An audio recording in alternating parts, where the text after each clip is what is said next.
Welcome to the jungle, bitches. Welcome to the jungle. So what's going on, man? Fun and games. Not much. Just fucking watching this country burn to the fucking ground. Oh my god, we'll get into that in a minute. But you just walked your dogs before this? Yeah, it's fucking. How many do you have? You have two? Two dogs. Yeah, a Westie poo and a Yorkie poo. So it's a mix of That fucking. No. A Westie. Is it just called a Westie? One of them, and so it's a mix between a Westie and a something poo. What is it? Cockapoo is the other one? No, that's Poodle. Shih Tzu. No, Poodle. Oh yeah, I guess Poodle. that would make sense. And then Poodle, a Westie is like a West. I don't fucking know, to be honest with you. I don't. They're not my dogs. They're my wife's. A Worcestershire sauce. Nobody in the world knows how to say that, by the way. Worcestershire. When you ask, you got to just say that shit quick. Like, can I have the Worcestershire sauce? Yeah. That's how I do. When I say, I don't know if it's General Chow's, General Sal's, General. Yeah, it's spelled Tsao at Tsao. With an apostrophe or no? Tsao apostrophe S. General Tsao's chicken. Oh, see that shit? Yeah. Worcestershire sauce, I could sort of get by and say that shit because you could sort of mix that together. I say Chow's for Tsao's. That's what I'm saying. Yeah. That word has like stuff you have to emphasize. So like they know if you're fucking it up. Oh yeah, but there's no way. Like I'm nowhere near nailing it with any kind of accent with anybody. So I just let it rock. Like I'll say it the most American way possible.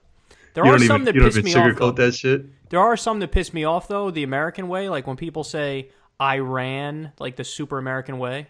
Like the country. Like the country? Yeah. I say Iran, like I mix in... Man. I think I say Iran. Yeah, Iran is good, too, because that's like a mix between being a douchey American and getting it right. But like Iran bugs... Iran bugs me. But then the Iran opposite... would be OD, just like... I don't know what the fuck I'm saying. The opposite bugs me for Pakistan, though. When somebody's like Obama used to say Pakistan, Pakistan, and that's the right way to say it. You're supposed to say Pakistan, like he says it, but it seems too douchey. It's like, you want to say Pakistan. Yeah, like, just I hate say when people just overemphasize their words like that. Or even when someone, like, I say aunt, and people be like, "Oh, why don't you say aunt?" Well, actually, technically, it's aunt is the right way to pronounce it. I usually say aunt, but I've been watching myself and trying to say aunt more. But I don't know. You remember our friend used to call his parents when he'd be downstairs and he'd be like, "Dad." Oh yes, it had the unnecessary e. Dad. He couldn't not say the e. It was so weird. Oh, but what about when people say Barcelona for Barcelona? Like, the right way to say it is Barcelona, but you just sound like such a douche if you say it that way. Well, because in Spain they have that, right? Right, yeah. There's this golfer, his name's Miguel Angel Jimenez. Yeah, I know him. But they, like, for like a week, the people on the Golf Channel were told, like, no, you got to be culturally sensitive, so you have to say Jimenez. And they tried it, and every time I was like, "Oh, just stop saying it like that." You know, you don't like. It's not. You can't nail it. Like they're not nailing it. It's just they just seem weird. Some names are fucking weird. Like I feel bad for Walcott Frazier. Is just the worst at pronouncing shit. When he does the Knicks games, like the Knicks will have like he makes up at least 2 words a game. That's the always rule. Yeah. And they've got like New York all these Knicks weird are European. Playing very cohesive and coherent and coherent. He's actually a mad smart guy, you know? Like he... First of all, he's like 100 zillion years old, but he looks like he's like 60. Like he never aged past age 60. Still rocking like jungle suits from like the 1950s. Like no, but it's everything. It's not just that. It's also like he just looks like young. Yeah, but black people don't look like they age as fast as white people, though, usually. Yeah. Like white people usually, when they're 60, they're, damn, are you 80? But when it's a black person who's like 80, you're like, are you 50? Because our fucking skin, like... our skin is fragile as a motherfucker. Wrinkles so bad. And, like, I see that with Stephen Colbert. Yeah. His shit is wrinkly. Like, when he always, like, sometimes he'll, like, really go into the camera. Right. And you'll like, see what his the fuck shit. is that? That's how mine is. Like, I have this, and people say, like, oh... The lines are nothing. The forehead lines are 2 or 3, whatever the fuck it is. And it starts here. I got those. I'm going to have those big time. Because when people say it's from smiling a lot. That's what I was gonna say. It depends. Like not everybody who smiles has the eyes that squint when you do it, but I do. So like when I smile, my eyes squint. See my eyes? They yeah, squint. on the side. And when that happens, you create the lines on the side. Mm-hmm. And so they're called crow's feet. I'm going to have the mean crow's feet when I'm older. Yeah. But you got to just moisturize the fuck out of your skin. Like that's what I do, but then I feel like my face is greasy and shit like that. Like I try to put lotion on my face a lot. I'll tell you what, better to feel greasy, but look like you're 40 when you're 60. Yeah, that's true. Just deal with the grease. Like, I used to complain like crazy about my oily fucking skin. And then I hit an age where I was like, oh, wait. No, that's probably a good sign. Like, that shit would keep my skin looking young. Yeah, that is true. But I stopped being oily at a certain age because I took Accutane when I was a kid. Oh, yeah. Yeah. But, when my face would be oily, I would hate that shit because I would be like, oh, fucking pimple's going to come. Then you start thinking about it and a pimple would come. I was super self-conscious of the oily skin because I had my face was like a mirror. Like, if you looked at me, the oil was so strong that it was like a mirror. I used to buy these like rice pad things, and you dab them on I know your those. face. Yeah, those used to be like those had a span where those were the shit. Everybody had those. I could go through like 3 in one sitting to get the oil off. That's how oily my fucking skin was. I think those things would lie too, though. Like you'd put it on your skin and it'd be brown as fuck, and then you'd be like, I can't be that dirty. But maybe people were that fucking dirty. I was probably that dirty. Yeah. No, but you remember you'd put it like it would like come off a different color. You're like, what the fuck? Yeah. But certain ones didn't do that for me, but other ones did. Maybe it's just like the way it interacts with the paper. But now if I were to use one of those things, I wouldn't get any oil. No, you'd probably still be oily. You think so? Like, yeah. Well, I don't know. I'm thinking about my face on your face. And I totally like disregard if comment you were oil section or not. blow it up. Hey. Did you see the fart noise compilation that Leon put together for... No. So who you have no idea. Every part of that sentence, you were like, "What's going on here?" So Leon is a great listener to Secular Talk, and he's a friend, and he put together a compilation of fart. No, but sometimes when I'm on air, I'll do the oh yeah. Like I'll do that when I'm making fun of people or whatever. And so he put together a compilation. It's like every one I did of that since like 2014. Damn. So it's like, I don't know how long it was, maybe 2 minutes long of me doing... Add respect to Leon, because how the fuck do you even find that in your videos? I got to ask him, but I'm pretty sure that like what he does is when he sees a clip, he'll like put a note in his phone or something when I do something that's ridiculous, because he also does the Kyle out of context. Oh, okay. Those I've seen. So he puts it together, and it's always good things that are like, make no sense, and it's me saying crazy shit. But like, it's all the parts where you're like, damn, if I was making it, I would have done that part too. Because I think he watches the clips, and he'll make a note like, okay, 3 minutes and 27 seconds into this video. That's mad smart. And so then he'll go back and add to it. Or maybe he does it as he goes along too. Yeah. I don't know, but yeah, those things are great. But it will also, he didn't just upload it on YouTube. It's on Pornhub, and it's under like lesbian fart compilation or something. Are you serious? Have you seen it on there? Like yeah. Like you went on and just I went saw on it, and beat off to myself making fart noises. Does it have likes on it? I feel like someone would get mad if they clicked on that. I'm not sure if it does now, but it did, because he tweeted it, and then I did a quote tweet of it. And so, whoever saw my tweet went to it and, hit like. But if you go now, there were probably some creepy dudes who are actually looking for lesbian fart compilations. And then they see mine, and they're like, boo, you're not actual lesbian farting. I'm surprised. I would feel like there would have to be, an approval board for shit to get approved on their site. Like, there's no, you're not grabbing your dick or showing your dick in the video. I feel like... Pornhub's wait, no, YouPorn is like the YouTube of porn. So Pornhub, but I guess users could just upload to Pornhub too. So can I just you could just upload whatever. My driveway playing basketball and just put it on Pornhub and be like... Probably. But maybe what happens after a while is how with YouTube, if the content's not okay for YouTube, it'll get flagged and then pulled down. They might hit you with a flag if it's not porn on Pornhub. Imagine that. Like he doesn't even show his dick. Fuck this. Something that I'm flagging this video. It's too tame. Just any video that will get blocked on any other website. Yeah. Oh, that would be hilarious. We should upload this to Pornhub and just see how long. Okay, the fact that you just said don't do that. At least 3 people did it right now. At least 3 people were like, "Oh, bro, totally doing that." gonna be on like UJ's and I'm gonna see like Corin and Kyle. I'm gonna be like, fuck. Oh, it's so funny. Imagine like going on there and seeing someone you know or something like that. I mean, that would be practically like impossible. Here's the reaction 98% of people would have. Oh my God, is that fill in the blank? And then they'll go, click. Yeah, dude, 100% click it. I 100%. actually saw a video. This was a while back. Don't shout somebody out if they were on it. No, of course not. Of course not. But I saw a video and it was a good one. Like I put my cursor over it and it showed me like the quick like 4-slide preview. Sure. And I was like every one of those was good. Every freeze frame was on point. Because you never want to fully commit to it. So like you need the freeze frame like 100%. That's like shopping and you got to find like, oh, do I like this? Let me see some different angles or whatever. Yeah. Video's got to be at least 13 to like 17 minutes long. You at have least. a sweet spot. Yeah. If the video is over an hour long, nope, I can't get down on that.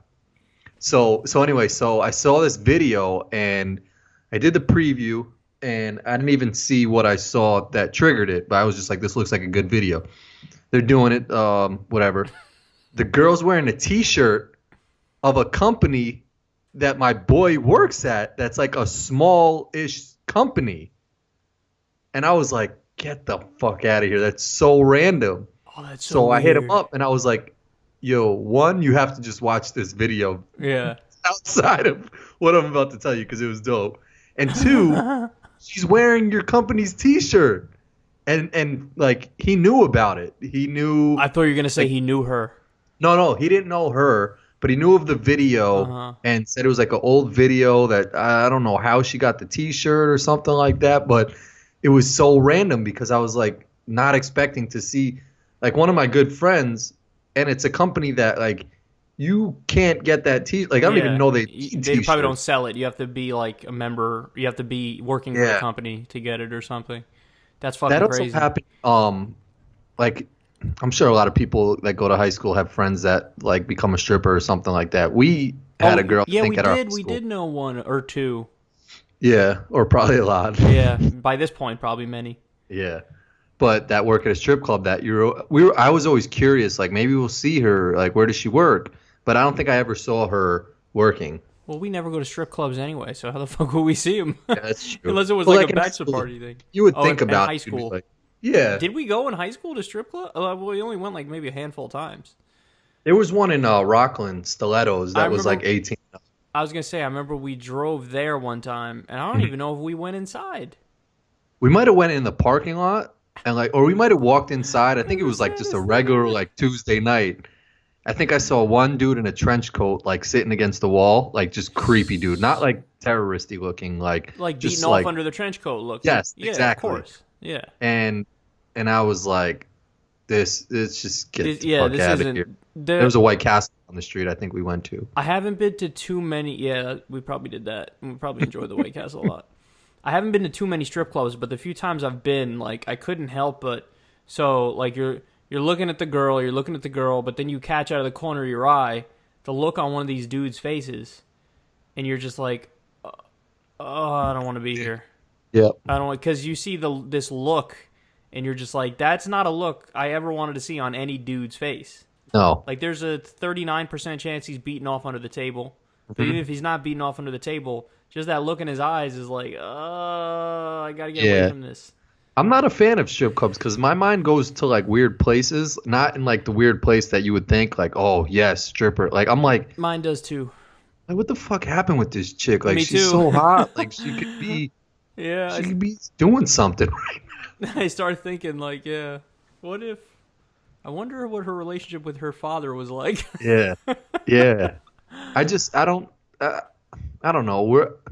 I could, not that I could go to a bar and strike up a conversation with any girl and bag any girl, but like when I was pre-married, I didn't see I would rather save my money and blow it at a casino or something like that than at the strip club.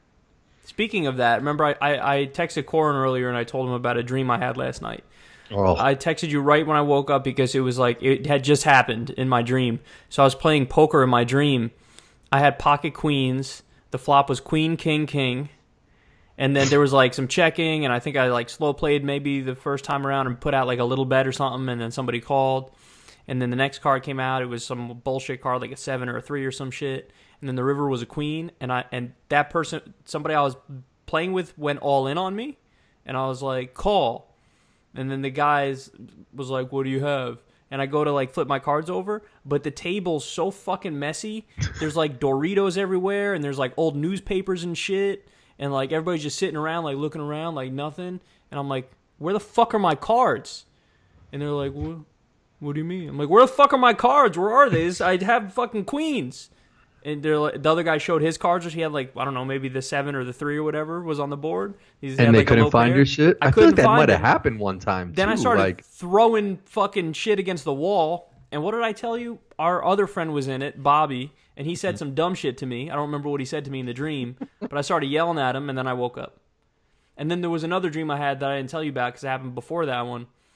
And it would have just been weird as fuck to type out because I didn't even know how to describe it, like in typing. Sometimes I have shit to tell you, like through a text, and I'm, you know that shit you do where you use the microphone and talk.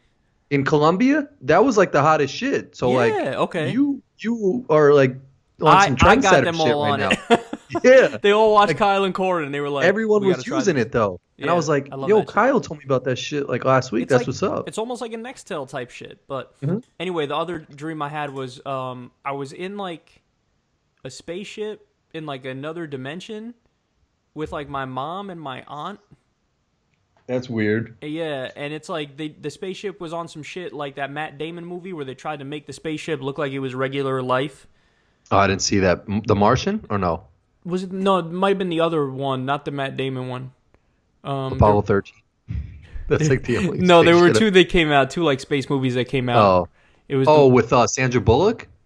Yeah, Matthew McConaughey, right? Yeah, maybe. Yeah, okay, well, whatever it was like a spaceship, but they tried to make it look like a regular fucking thing. Bad. Like I don't know. These dreams are so weird, but that's why. Yeah, dreams are just so strange. Like I slept well, but like I remember I had these vivid fucking dreams. And I always, like, sometimes I wake up, I'm like, wait, was my mind really resting? Because it was going.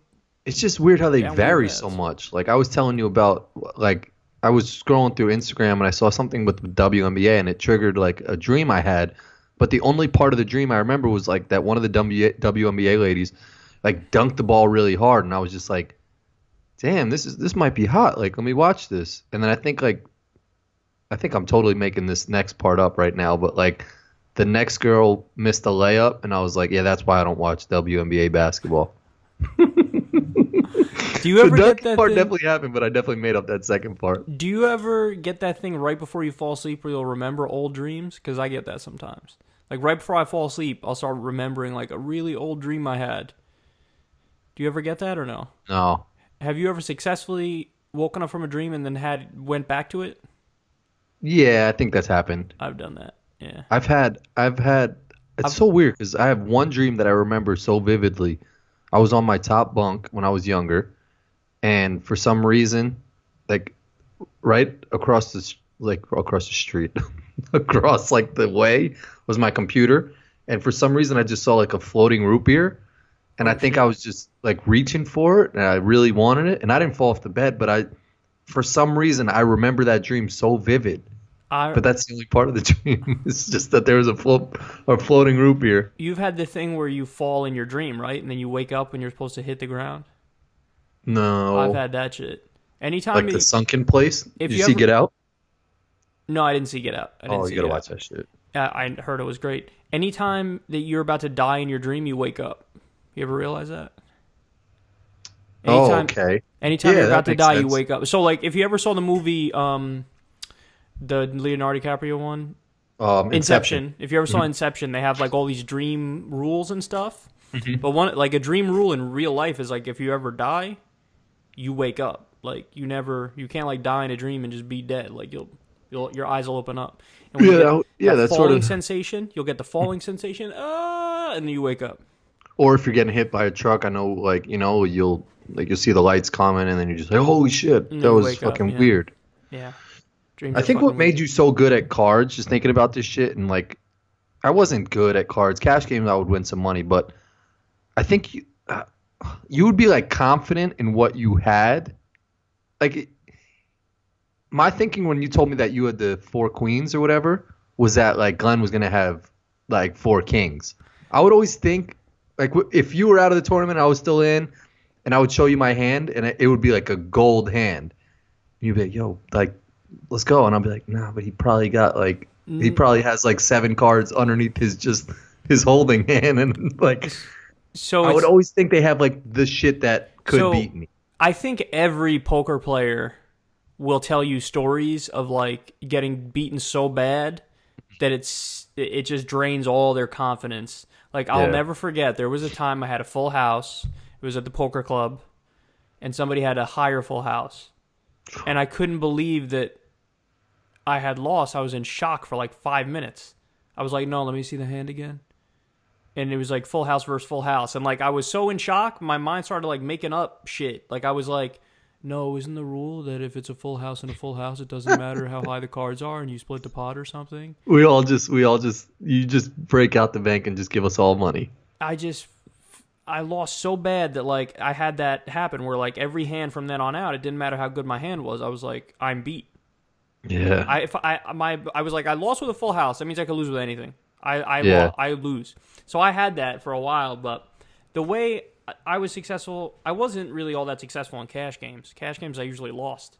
Mm-hmm. But the way I did in tournaments, I'd play pretty aggressive. Like, I would bet strong if I was bluffing, or I'd bet strong if I had good cards, so you wouldn't know when I had a hand or I didn't have a hand.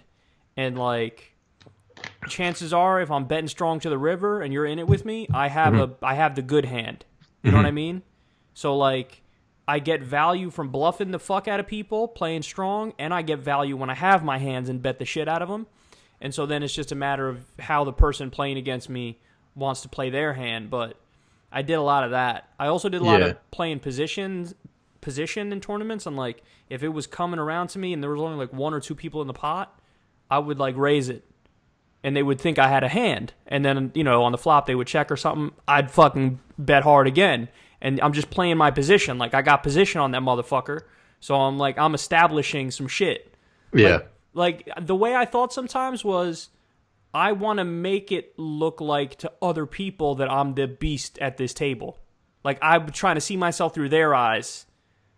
And there was sometimes like I won a tournament at wherever it was, Mohegan Sun or whatever the other one is over there. What's the other one again? Foxwoods. I was either Foxwoods or Mohegan Sun. I won a tournament. I think it was Foxwoods, the one you won. And I did the whole tournament. I did the Phil Ivey face. Mm-hmm. I sat there like this. The whole fucking tournament. But if you translate that to like real life too, like Phil Ivey in real life would be seen as a guy who's like quiet. So you'd be like, you don't fuck with that guy because like he's got the goods. No, that's real. Whereas like a Phil Hellmuth most of the time, like loud and obnoxious, you'd be like, he don't have that shit. I'm calling his ass. That's true. But he is good though. He's one of the best in the world too. Yeah. He knows how to use it right, but where the approach of like the loud, obnoxious guy always betting is usually the one who fucking will get either knocked out or that's true. I prefer the Ivy thing too, because you just let everybody think like, that motherfucker's been sitting there for 4 hours and hasn't said a goddamn word to anybody. Yep. And last time he played a hand was like place up. Last time he played a hand was 25 minutes ago, so he's got to have some shit now. Meanwhile, you got nothing. Yeah, I miss playing poker, man. That's the one thing that I don't do at all now. Like, that's a little upsetting. And even if I wanted to, like, I'm gonna get like I'm gonna get a weekend game or something. I'm sure they probably still have at that local bar or whatever, just like weekend tournaments or some shit like that, you know? Then you got to interact with some sketchy ass like. Yeah, I'd rather go to like established. I wish there was fucking legal gambling by me. Yeah. Then I just go to a casino and play a tournament every now and then. It's weird how there's like off-track betting places, you know, like the fact that you can go into like an off-track betting like horse spot and bet on a race in Florida or the Kentucky Derby, and that's allowed. Yeah. If somebody there was somebody who for the golf bet every major right except the last one. There are 4 majors in golf. Yeah. If he got the last one too, he picked the winner of 3 out of 4. 3 out of 4. He got the first 3 right. Wow. And then on the last one, he needed Ricky Fowler to win the PGA Championship, and Ricky Fowler didn't win. He got a top 10, though. But the guy would have won $2.5 million. Damn. I don't even know what he put down. He probably put down like $10 or some shit. Damn. Yeah, because nobody's going to get all 4 majors right. The guy almost did it, man. There's some bets that, like, I mean, you got to bet a lot of money to win not that much, but it's almost such a guarantee that it's probably still not worth it to put down like $2 to win $100. Imagine betting Tiger Woods in like the height of his prime when he was winning like 35% of his tournaments. Yeah. And you bet him going into a major. You put down $100, you win 200 or you win 150 or whatever. They had bets on the presidential thing. Trump probably, I think, paid out a lot of money. Do they have bets on when he'll be out of office? No, when it was running against Hillary. Yeah. You could do that. Sure. They have weird bets, all different types of shit. But he would have won. Somebody would have won a decent amount of money if they bet Trump because the betting markets had Hillary favored. That's what I'm saying. By quite a bit. Yeah. By quite a bit. So if you just fucked around and put $100 on Trump. Yeah. I'm still fascinated by mad props to that kid for noting and doing those videos. Because I always watch. You ever see the video of someone made of like Kobe Bryant doing the same exact moves as Michael Jordan? Yeah, that was awesome. Like, how the fuck did they make that? Because, like, what do you have to mark down a move you think that Jordan once did and then go and watch all Jordan clips? For that, I really like that video too, by the way. I love that video. It's like spot on. Because, like, he'll do something and then Jordan will do it identically. Yeah, I think that it's probably easier than we think it is in that case to find them doing the same moves because Kobe, like, based his game off of MJ. So, like, you basically just have to find him on a certain spot of the floor. They were even on the same spot of the floor. Yeah, exactly. Like, you just got to find it. Probably you watch 10 games for each of them, and you're like, damn, I already got like 20 matches. Yeah, I guess so. Yeah, I guess it's not that bad. Yeah. But I'm also terrible at that, like, cutting and splicing video and all that stuff. That is a pain in the ass. Is a pain in the ass. It's hard to do. And uploading takes long, right? Depending on your internet speed, yeah. Oh, true. Yeah. I think I have good internet, and then it always fucking chops off like 35 minutes into our pod. Every now and then that happens. So you saw everything with Trump today, right? Well, today was what? He gave a press conference he should have gave 2 days ago. No, so 2 days ago, so when there was the neo-Nazi, KKK, white supremacist, white nationalist gathering. Well, actually, one night there was the Friday night thing, right? With the Tiki torches. Tiki torches, and those were guys who were like alt-right who were protesting, taking down Confederate statues. But like, they were chanting shit like White Lives Matter. And they were chanting shit like, Jew will not replace us. Gee, I wonder if they're anti-Semites. So like... Creative. They're holding fucking... The tiki torches, that's like a direct... I mean, obviously, the Klan didn't hold tiki torches, but they held torches. Like, that's obviously the picture that they're going for there. So, like, that was at night. And then I think the next day it was that they had the Unite the Right March, which was even worse because it was KKK, neo-Nazi, neo-Confederate, just all white supremacists and shit. And there were pictures out of there, people holding literal Nazi flags, Confederate flags, people... had on one guy on the back of his shirt, he had a Hitler quote. Like, it was just the worst of the worst. So Trump comes out and he gives a statement, and he basically says, like, there's hatred and bigotry and violence on many sides. And it's like, wait, dude, what the fuck are you talking? Did we watch the same thing here? Like, did we see the same fucking thing? Now, like a while ago, there was like a Milo Yiannopoulos speech. He's that right-wing guy who was going to give a speech at Berkeley, and there were he was on Bar, right? Yeah, he was, and there was like a riot for people who call themselves anti-fascist, like Antifa or however the fuck you say it. And like, so when that happened, I said, that's fucked up. Don't do that. Don't riot because you don't like that this guy's going to talk or whatever. And, like, the best, kindest interpretation I can give to Trump is that he's saying, like, yeah, broadly speaking, generally speaking, there's violence on both sides where you got these Antifa people doing it, but you also have the people on the right doing it. But the thing that I couldn't get over is, like, all the images that came out of this last round of fucking protests and gatherings and shit, it was like white supremacists. Like, it wasn't ambiguous. It wasn't close. It wasn't up in the air. And the counter-protesters weren't being violent. It was just the fucking white supremacists doing white supremacist shit. So when he says on both sides, it's like, what the fuck are you talking about on both sides? This isn't a both sides type of situation. This is a situation where you're supposed to come out and say, white supremacy is wrong. This is bigotry. This is hatred. This, KKK, neo-Nazis, call them out by name and be like, no. And especially because the guy did a fucking terror attack. A white supremacist ran people over with a car.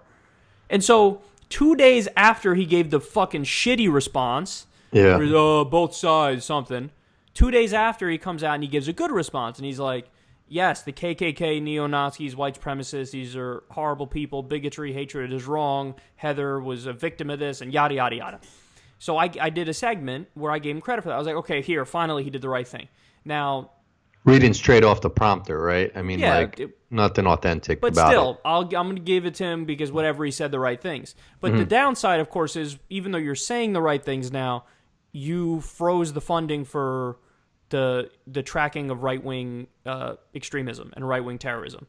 Like, they defunded the agents who looked into, the FBI, who looked into right-wing terrorism. They have them all focusing on Islamic terrorism now. None of them looking into right-wing terrorism. Trump did this before the rallies and all this stuff. Yeah, Trump did that. Oh, okay. Yeah. So I pointed that out. I'm like, look, man, this was a good speech, but your rhetoric's got to match your policies, and you have to have funding go to that. But now, okay, put all that aside, because today he comes out, he gives his press conference.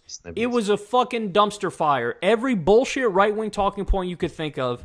He goes, oh, you say alt-right people were doing violence. Alt-right. Well, what about the alt-left? Let me ask you about the alt-left. I think there's people on many sides of this, on both sides of this, that are being violent, and there's good people on many sides of this. Not everybody who is at those rallies is a white supremacist. Not everybody who's at those rallies is a white supremacist. And it's like, no, motherfucker, look at every single picture that came out of that situation. The best case scenario was, at one gathering, it was all white supremacists. Like at the Unite the Right one, they literally had Nazi flags and shit. They're all white supremacists. The night before with the guys with the Tiki torches, best case scenario, there's some dudes there who are not openly white supremacists, but they have friends who are, and they're hanging out with their friends or whatever. What the fuck are you equivocating for on this shit, man? What the fuck are you equivocating for? This is like back in the day, there was the protests where these, like a magazine in Scandinavia drew a cartoon of Muhammad, and like a bunch of Muslim fundamentalists went out there and were protesting, and were like starting a riot and shit. Like, that's like Trump saying, well, not everybody in those crowds is a Muslim fundamentalist. Actually, yeah, in that crowd, they are fucking Muslim fundamentalists because they're protesting a fucking cartoon. You know? So, like, what the fuck? It was bad. I'll do the specific breakdown soon where I'll have the clips and stuff and I'll go through it, but I was it's just how he's been, just back and forth flip-flopping the whole, like, what it shows, not picking a side. What it shows is, in the initial response, he gave his actual thoughts and was like, both sides. Then when the media unanimously was like, what the fuck are you doing? This is white supremacists, Nazi motherfuckers. He's like, KKK and neo-Nazis are bad and wrong. But then, so after, that was him on script, like you said, on the fucking teleprompter, because his people said, now you have to say this. Yep. And then he said, fuck it. He said, fuck it, for today when he gave the press conference, and he started sparring with reporters and defending. And if anybody thinks like, oh, no, that wasn't what he was trying to do, go look at the response from every single white supremacist to that shit. Every single one. Fucking, what's his name? David Duke? Richard Spencer, the guy who's like deep in the closet, but he's an alt-right guy. That dude loves big black dicks. And David Duke is another one. He's like, oh no, yeah, we got you. Wink, nod. That's we know you're with us. We see what you're saying here.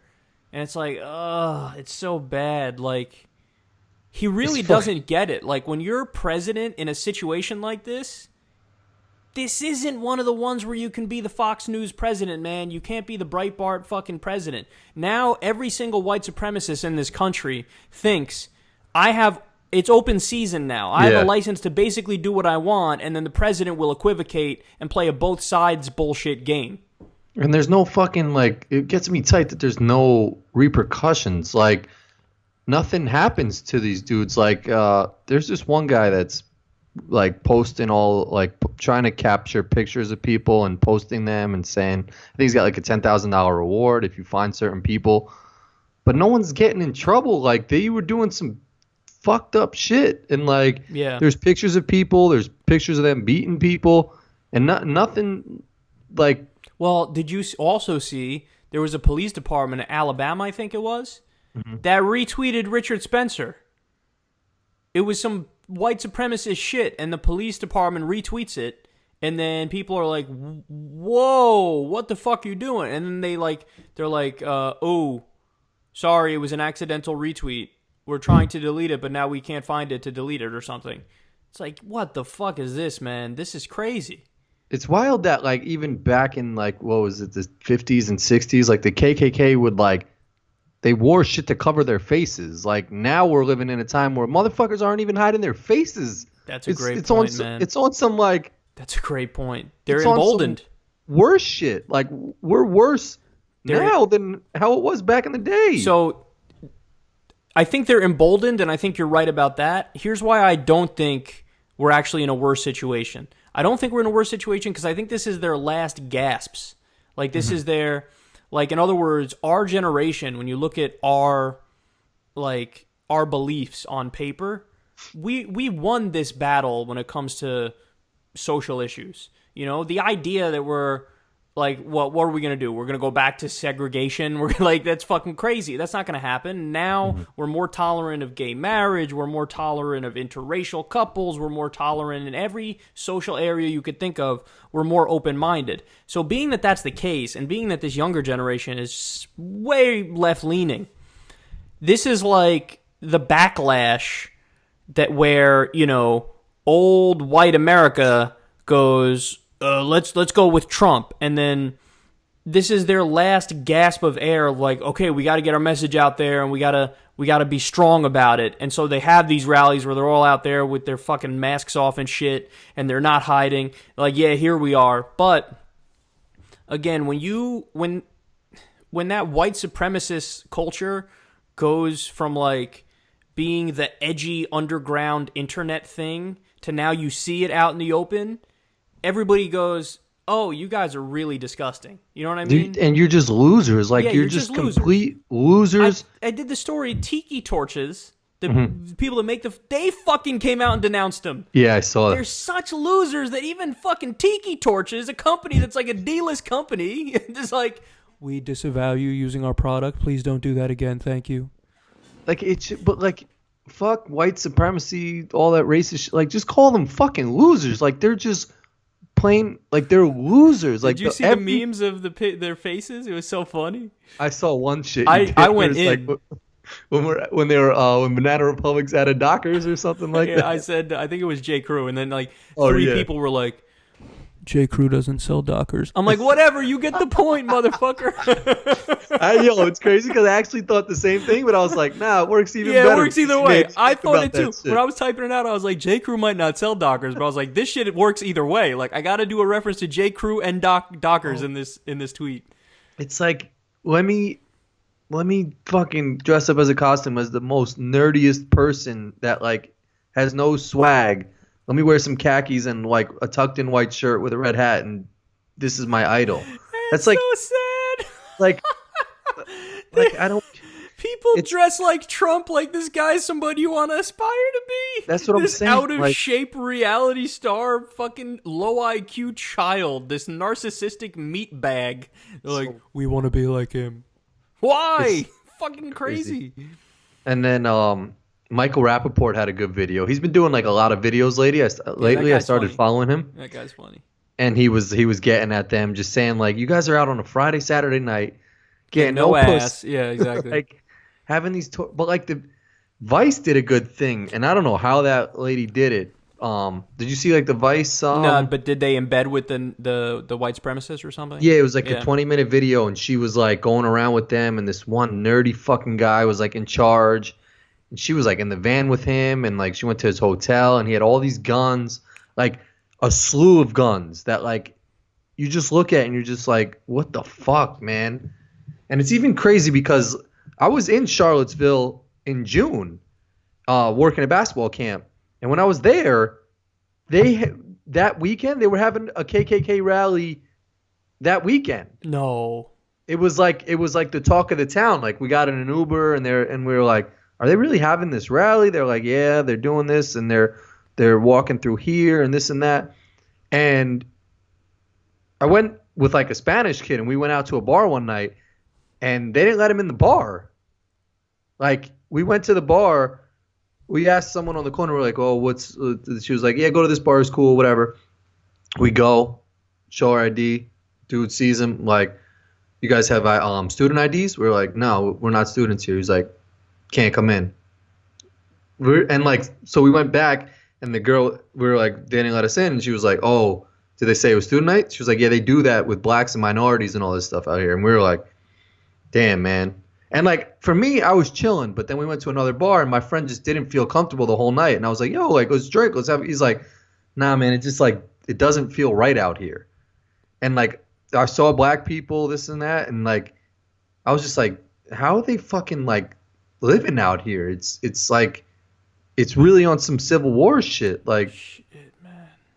And then we went to, there's this like the famous diner out there, like Mel's Diner. It's like a predominantly black diner. Like black people own it. This and that. It's been there for a while. And there was this old black dude came up to us and just started talking. It was just like, he was just like it's rough out here. Like it's still how it was back in the day. Like nothing's changed. Like some nights I want to go on the weekend down to, I'm sure where the rallies were, and there's like shops and stuff like that. There's music. He was like, I get looks all the time. He was like, cops drive past black people, don't stop, nothing like to help them.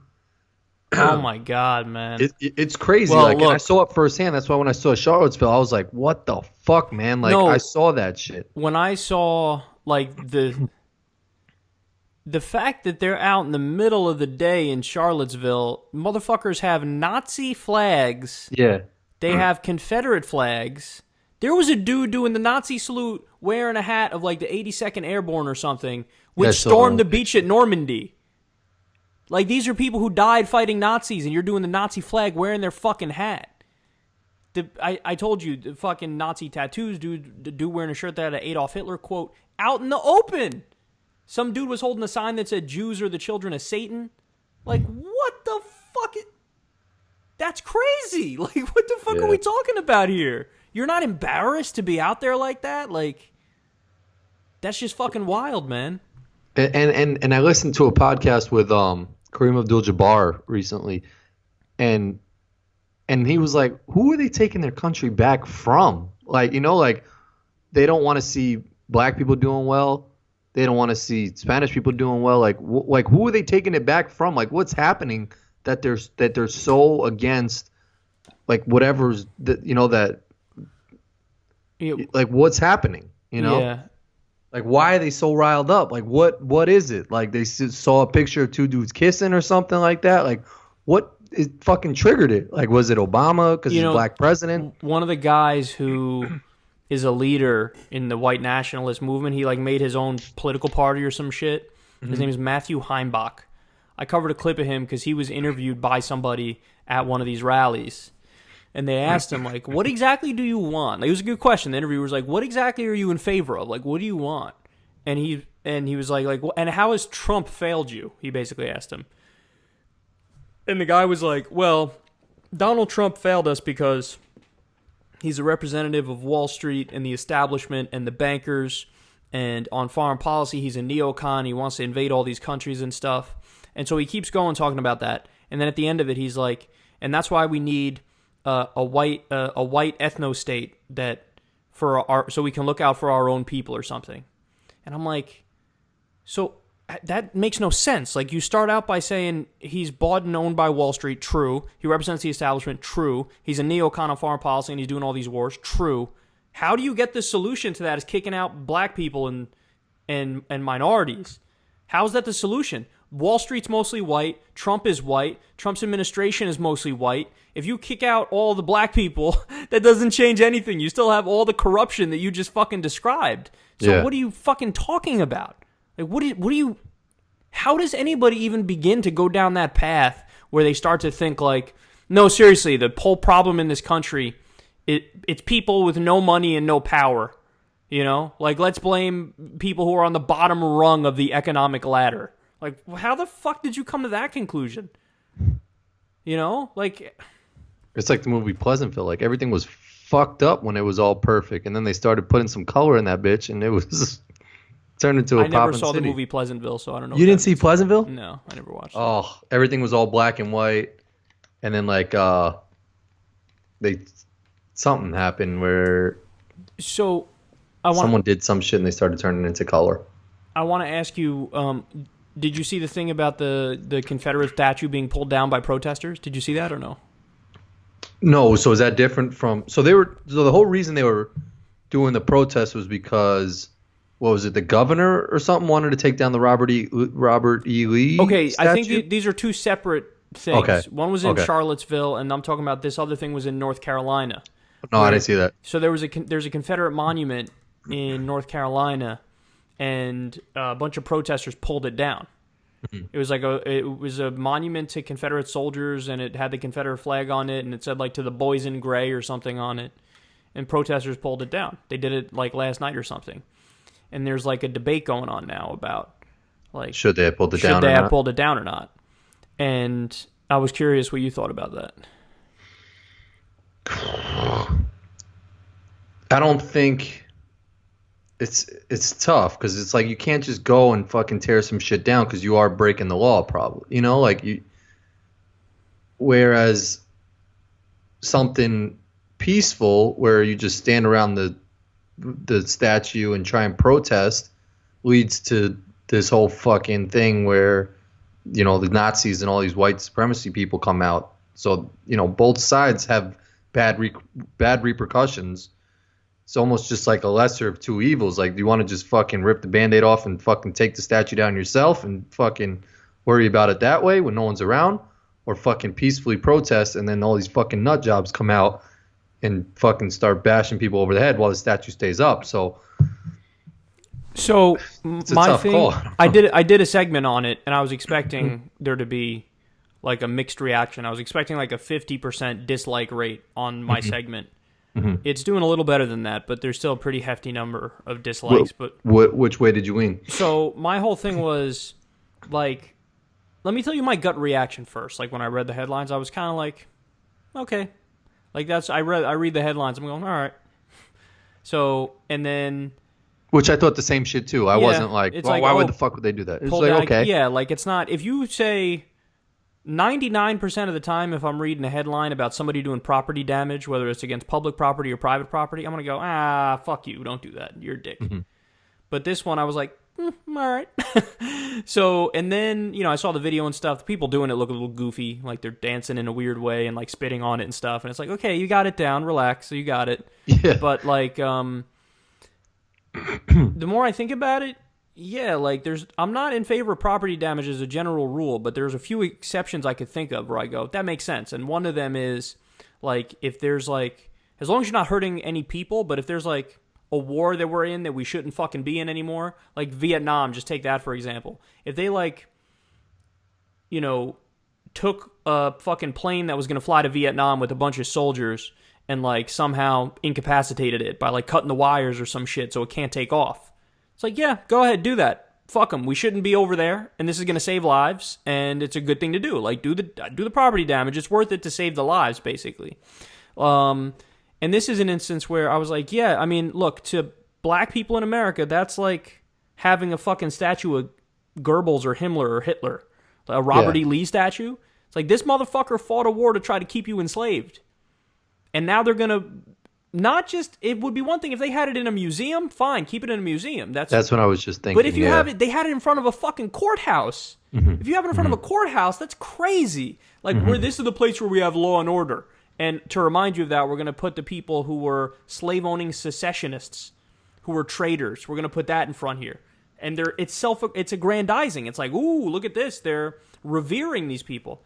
So I was like, you know what? I'm actually kind of in favor of it. Though there was a good counter argument, though, that some people made where they said, okay, but if that's the rule, like, A lot of the founders owned slaves. That's what I was just going to say. Like, so what do you want to like do? You want to pull down the statues of the founders who owned yeah, slaves? George Washington on our dollar bill supposedly had slaves, you know, or so here's my thinking on that too, though. Like, at your first reaction when you hear that, my first reaction, of course, was initially like, okay, now you're going too far. Like, that was my initial reaction.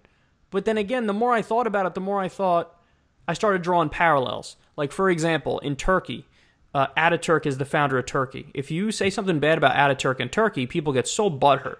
And it's like reflexive. It's like, ooh, how dare you say stuff like that?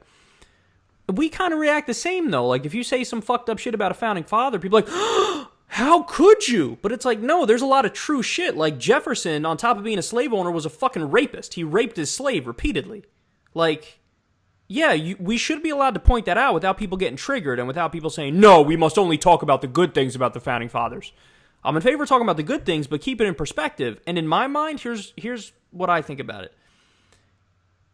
The founders who didn't own slaves, prioritize them. Like, okay, Thomas Paine and John Adams didn't own slaves. Show them a little more love than you would show the other ones, you know? Replace some fucking assholes with more Abraham Lincoln statues or whatever, because Abraham Lincoln freed the slaves. Mm-hmm. Like, as a general rule in the political realm, if you're revering somebody, probably shouldn't have them be fucking rapists, murderers, slave owners, you know, like, it's not a long list of shit that they shouldn't do if we're going to revere them, but on that list is fucking slave owning, you know?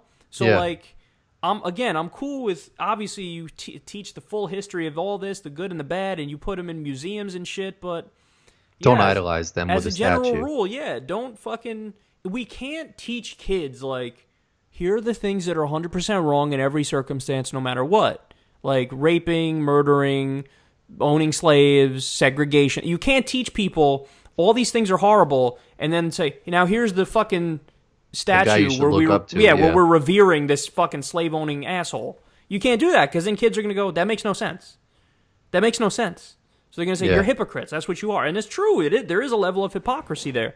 So, yeah, and I know, I get it, man. It's not a popular position to be like, yeah, maybe it does make sense to not go all in on revering and having statues up of all these people.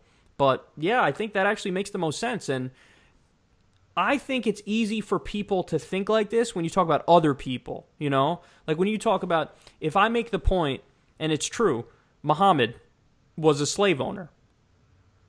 And you say to a Muslim fundamentalist, like, that's not good, man. Like, you know, let's be objective about this. Is that really something that's good that we should all aspire for here? If I make that point, people go, oh, that's the most reasonable thing in the world. You're saying slave owning is bad. But when we make that point in the context of founding fathers, people get like, ooh, like it's like they're touchy about it. But no, the same fucking point holds. You know what I mean? And I don't buy the cultural relativism argument of like, well, the times change. And yeah, but now we know that fucking owning slaves is bad. So, you know, we should have a society that reflects an actual belief in human rights and liberty and freedom. Yeah, I don't know. I mean, it's tough. That's like, I'm trying to put it on like modern day, and it's like people rationalize shit with like Chris Brown, like beating the fucking women. You'd be like, but he makes good music. And it's just like... Well, but here's the difference. Nobody's putting Chris Brown on a statue. And Chris Brown just makes music. Yeah, you know? I guess so. Look, I'm good, and we've had this conversation before in regards to athletes, that like, you can be 100% balanced in those circumstances and say the fact that they're an asshole off the field doesn't mean that, you know, you take away all their accomplishments that they had on it. Mm-hmm. But when we're talking about a political realm where they are known for their politics, like that's what they're known for. Like, oh, here they are, these great founding fathers who had their amazing political beliefs, except that one about slavery. Like, you know what I'm saying? Like, that's part and parcel. It's like saying, oh, Tiger Woods, he's the best golfer in the world, but he never hit a chip shot well. Like, he never hit a wedge right. Like, he always sculled a wedge or duffed a wedge every time he ever hit a wedge. It's like, well, then he's not that great of a golfer now, is he? You could say he's the best driver of the golf ball in the world, the best iron player in the world, the best putter in the world. But if the motherfucker duffs every single chip he ever took, no, that don't say the best ever. That's like what it would be like with the Founding Fathers. Wow, look at that. They set up a brilliant constitution that had checks and balances. They had free speech, freedom of the press, freedom of religion. They had all these great ideas in there. But they own slaves, but don't talk about that part of it. It's like, no, I'm going to talk about that part of it, and we should keep everything in perspective instead of this revering. And again, the Founding Fathers is the more difficult case to talk about it because you're talking about people who really did do a lot of great stuff too. Yeah, and help build our country. I think the Confederate example is the easier example of like, fuck no. Because those motherfuckers fought a war to preserve slavery and keep what they thought was their right to own human beings. That was the point of it. That was the whole point. So the statues to those people is explicitly in favor of white supremacy. That was the whole fucking point of the war. So that, to me, that's get rid of it. There, just a final point on that, though, and I didn't think about this, and I didn't say this in the original segment, and I should have, but they should have tried to first go about legal ways of getting it down, because it actually is working in a lot of places. The North Carolina one? Or the North Carolina one, I don't think they legally, they didn't go through the legislature or whatever. Like, you obviously should take that path first, and I don't know if they did, but didn't South Carolina have the Confederate flag, like, that was permanently in front of the courthouse that I guess they went about it the right way and they took it down? Yeah, that's what I was going to say. I don't know the specifics of that case, and maybe that's true. But there have been many places now where there's monuments, Confederate monuments, that are being taken down because they went through the legislature and they said, we're making this law now, you have to take it down. And in many cases, that's what's led to the backlashes where you have the KKK gatherings and the neo-Nazi gatherings and stuff like that. And that's another reason why it's so fucking maddening that Donald Trump is playing this both sides bullshit on this issue, because these are the things that led to the people coming out. So this isn't an instance of like, oh, these are just reasonable people who have like reasonable concerns about like needing jobs and stuff. No, these motherfuckers are coming out there because they're like, don't you dare remove the Robert E. Lee, slave-owning traitor fucking monument. You know what I mean? And he's defending them. Like, oh, no. Let's keep fucking revering a slave-owning traitor. Like, that's okay. Fuck Donald Trump. But, like, it's almost in a sense, I mean, it's absolutely terrible that lady, died and there was violence. But to your point, I guess I'm starting to see like it almost is like the tail end of this, because it started with them as internet trolls and you didn't see who any of these people were. You're like, who the fuck are these people voting for Donald Trump? They hide behind their computer. But now it's like we see them and it's almost just like these people are so disgusting. They're such losers. They're such lames. And it's like this. You're right in a sense where it's like this is the last breath. They've got nothing else. So now they're coming out. Yeah. And then like zombies, they'll fucking deteriorate on their own. And what's really interesting is the development and the evolution of this movement, because there was a time when it just came out and it was just like almost like just a troll culture. Like these were just a bunch of guys on the internet trolling people and even being really funny, like people on the left who took themselves too seriously and were too rigid in their ideology. And, I've often agreed with critiques of social justice warriors, as they're called, people, left-wingers on college campuses who are like, let's ban right-wingers from coming to talk here and let's designate Pepe the Frog as a hate symbol because it's so hateful. Ugh. It's like those people are so... They're safe zones. Yeah, safe spaces and fucking microaggressions and trigger warnings. Those people are so easy to mock. And all the 97 different genders and shit. Like, what I am is a gender fluid mononucleosis foot. You can't tell me I can't identify as that because I'm that. I'm a billy goat. I identify as a billy goat. Like, you have these people who are just so easily mockable. And so you had this culture develop online. And they kind of like, they were amorphous kind of, and they didn't have a political identity. But they kind of latched on to the right just as a reactionary move to how ridiculous the people were on the left. And so it all started as like fun and games and like poking fun at these idiots who take themselves too serious. But then it started to develop into like an ideology. And the ideology had some really unsavory aspects to it. And the fuck social justice warriors became fuck liberals, became fuck leftists, became fuck Jews and blacks, and it became like just the crystallization of them being the ones with a rigid ideology and a fucked up ideology. And like now they stand for nothing, but they think they have all the answers. That's the way to sum up the alt-right. They stand for nothing, but they think they have all the right answers. Yeah. No, that's a good ass point. And so that's why you see these like this crazy mix of just white identity politics where they're like, you know, latching on to Donald Trump as their leader and willing to defend the most ridiculous things like keeping up fucking Confederate monuments because it triggers liberals or something, you know? But what does Trump get from playing that both sides of the shit? Like what? Like why does he keeps his base happy? His base. Yeah, but so Colbert said this shit like he won already. Like why 2020? He's got to run in 2020 again too. You think he's really worried about fucking? He's already running campaign ads. Really? I'm not saying he's thinking about 2020. It's just I'm saying he is. Damn, I got a fucking booger. I'm saying that's his base. He's serving his base.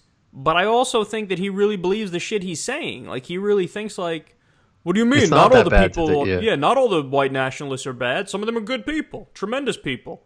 You know? And he thinks... He buy every Fox News bullshit talking point you've ever heard, trying to draw the false equivalence between the left and the right, even with this new round of protests where it's fucking all white supremacists. He buys into all of it. Every single thing. He's now calling people on the left the alt-left... Yeah. So it's just... He's getting worse, too. Like, he's building fucking steam and becoming more of a, like, what is it, a fascist? Yeah, I thought so, too. This round of shit made me go, oh, yeah, he is getting worse. It's like he had that middle day where he tried to be more presidential, but then he just said, fuck it. And he did the press conference today. He was berating reporters and saying how it's the left wing's fault, too, or some shit. It's like, what the fuck are you talking about, man? And he's got these people standing behind him. And the fucking guy, Jared Kushner's Jewish. Like, he can't come out and fucking grow some balls and say some shit. He's Jewish, and there were neo-Nazis at the fucking protest. That's what I'm saying. Where Trump is like, not all of them are bad. Not all of them are bad. These guys have no fucking spine. Like the Scaramucci guy who just watched his interview with Colbert. That guy's just a clown. That's who he is. He's a narcissist who's... But like Trump is, he thrives on like people liking him. But like the dude can't even come back to New York. Like, New York there was always people hated rallying and fucking with the big rat thing and like all this shit. Like, how the fuck does he live? I don't get it. Trump he's a weird guy, man. In that he's like, first of all, he's 70 years old or 71 now. Fucking old. He's 71 years old, and he's president, obviously, and he's running around the fucking world, and like he's out of shape, but he has his orange face and orange. It's just so sad because it's like a normal fucking human being who's not one of these fucking whack jobs who is a Nazi or a racist. Like if you travel abroad or some shit, like all people think of you is you're just a crazy fucking American. Like. Someone who's just totally innocent to whatever the fuck is going on has to answer for like some dude who's so fucking far away from them. Like, yeah, you're talking about how people view us. Yeah. Yeah, like it's just especially with what just happened with the I mean, the images coming out of those rallies with the Nazis and shit, and the fact that a woman got run over by a fucking white supremacist terrorist, and Trump is out there talking about both sides. Yeah. So is that guy? Well, that guy, he's going to jail. Hopefully, like he'll have a court date, and hopefully the court does the right thing. Yeah, they denied him bail. They denied him bail, so there's going to be a hearing. He'll probably get life. You think so? He'll probably get some crazy lawyer that fucking defends him. I think he'll get life.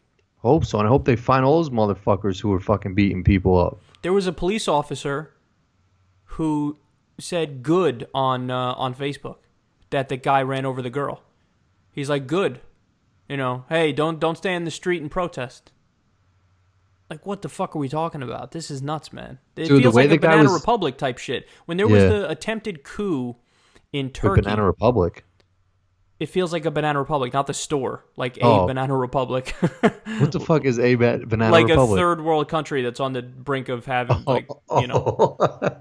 That's what it feels like.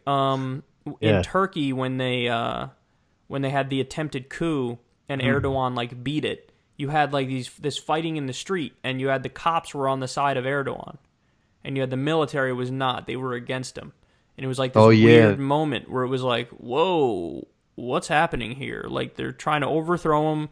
The cops are on his side. There's fighting in the streets, and we're not at that point, but it's weird how like the cops would be on Trump's side 100%. Yeah. Who knows who the fucking military would be on? Probably Trump's side. But it just has this weird feeling of like that feels like some dictator shit when you have. But that's the road we're going down right now. Is like at some point, do we overthrow our president? No, you can't. You gotta. He's not gonna do like a. At least I don't think he is. He's not gonna try to get rid of the constitutional amendment that has term limits. We have term limits, so like after 8 years, if he's still in there, which I don't think he'll make it 8 years, but he's not going to try to get rid of that. But if he does, then you stop him there. Like you could fight him on the constitutional amendment process, and the deck is stacked against him on that. I'm almost siding with The Rock. I started following his Instagram page. He's fucking inspirational, man. He's inspirational, but he's not a president. Like that dude shouldn't be president. But he could fucking bring the world together, No, dude. he can't. That dude can think so? Fucking make his bank account turn to zillions. That's what he could do. He's not a fucking political guy. He doesn't know shit about that. Don't talk to me about Oprah or Mark Zuckerberg or Tom Hanks or The Rock or any celebrity fucking person can suck my Joe dick. Schmo fucking dude right now, though. I think people might want a Joe Schmo dude after watching Trump. Oh, I would, but like, how can some regular ass motherfucker come into that shit after Trump? Like his celebrity-esque level. You know what? You're actually low-key exactly right, though, because, like, anybody the Democrats run is just going to look like a bitch. Like, you're just going to have, like, what, Cory Booker's going to go, all right, guys. Anyway, so, yeah, I took a lot of pharmaceutical money, but that's okay. Let me tell you how racism is bad and equality is good. Are you going to vote for me? Okay, let's go vote for me. Like, people be like, oh, you're such a loser. Stop talking. Oh, my God, stop talking. You're putting someone up against... Yeah, that's what I'm saying. Like, you're putting someone up who, like... Against a monster. Trump is a monster. Who everyone in the world knows, whether it's good or bad. You could go to some... And if he says anything good or bad, he gets the press. You're not going to get the press. Yeah. You're right. And so... You need, like, a Rock type of dude who, like, someone... No, not The Rock. I think The Rock would get beat. You think so? Nah, man. Everybody loves The Rock. He's just too fake. It's just with the fucking bubbliness and the shut the fuck up. We get it. You're perfect. You're chiseled and you make $1 zillion and you're a movie star and every girl wants to fuck you and we get it. Everything right. Yeah, like too perfect. Look. Anthony Weiner? Dare I say it? Who? Dare I say it? I think he's thinking about it. I think he wants to do it. I think Bernie would run against him. He's going to be old, man. He's 1,000 years old, but you know what? He's only, 5 years older than Trump or some shit? Like, and everybody else the Democrats are thinking of running is just as old, too. Joe Biden's nearly the same age as Bernie, and they're thinking about Joe Biden. Nobody's saying he's too old. But Bernie could probably shoot him down. But I think Elizabeth Warren could beat him, too. I do. Because there's something about her that's very likable that is not likable about fucking Cory Booker or Tim Kaine, or any of the other fucking Andrew Cuomo. Although I do think Cuomo might have a shot to beat him, but it'll be a road. But you don't think like a Stephen Colbert or some shit like that? Like someone who just like... You need someone who could take criticism and like just be on some G shit. Like, I don't give a fuck. Elizabeth Warren can do that 100%. Yeah. Bernie would fucking... No, yeah, Bernie would be amazing. Trump alive in every way. Anytime Trump deviates from talking about the issues, which he would do every time. Trump, why are you not talking about the working class? The working class is very important and they're struggling right now and you're over here talking about grabbing people by the you-know-what. I don't say that word. Yeah. Does this dude still have his show on Comedy Central? Or... I think so. I think he still has his show. The Trump Show or whatever? Yeah. Mm-hmm. I haven't kept up with that. I haven't seen it in a while either, but he's good. Yeah, no, he was amazing. Great. His impression's great. Yeah. Makes me laugh. I gotta watch it. I don't know. That Charlottesville shit hit me hard, man. I saw that. It's fucking crazy. You know, yeah. I thought it was fucking crazy too, man. I'm watching that going, really? This is what's happening right now? People were tweeting me on Saturday, like, no videos on this? I'm like, there's not a show till Monday, but like, I hear you. That. Like, I hear you. Like, you want, everybody wants to get everything in perspective with what's going on here, but believe me, I think it's just as crazy as everybody else does. Like, that shit is fucking nuts. That's why, I mean, Trump first came out and was just like, I want to get all the facts first before I make like an official statement. But think about this, man. He built his fucking political career on not having the facts first and saying about like Obama's birth certificate and shit. That's so true. Born in Kenya. He's born. Where's he born? I don't know. He's not born here. Like, what are you talking about? You fucking facts. The dude showed his birth certificate. He showed his short form birth certificate, his long form birth certificate, an announcement of his birth in a newspaper in Hawaii, and your punk ass is out here going, is he born here? I don't know. So you talk about evidence. I'm waiting for evidence. Yeah. No, that's your fucking base, so you're going lightly on him. That's what it is. Why can't we just put a whole bunch of military people, right, like outside of South Korea, wherever they're gonna fucking launch the bomb, and if they just go to do that shit, just like shoot them all up? Wait, I don't get it. Shoot our missiles that are gonna go at them? No, so they don't shoot the like everybody's worried they're gonna fire off the bomb. Like, why can't we just surveillance them like 24/7? So when they go to like push the button, everybody's worried we're gonna fire it or they're gonna fire it. That they're gonna fire it. They're not gonna fire it unless we do something. There's a 0% chance they do anything unless we do something. Oh, really? Because they're talking 0%. Like John Oliver was saying like that it could reach Los Angeles and possibly Chicago. They have the ability to do it, but they'd never do it unless they're fucking threatened. Look, that guy is a gnat, son. He's got a country that's... Yeah, but like Trump is not fucking bothering him? No, that's the problem is fucking Trump is the point. That guy that's what I'm saying. Like so I did a segment on this where I said, here's what you do with North Korea. Any kind of diplomatic solution or negotiation where you say, look, here's what we're going to do. Let's be cool here and let's, try to chill with the weapons and whatnot. Like, you do diplomatic negotiations, but if that doesn't work, here's what you do. Nothing.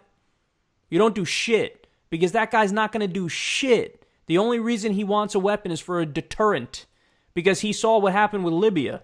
Libya gave up their nukes. They gave up their weapons of mass destruction to us. And what do? Bombed them and toppled them.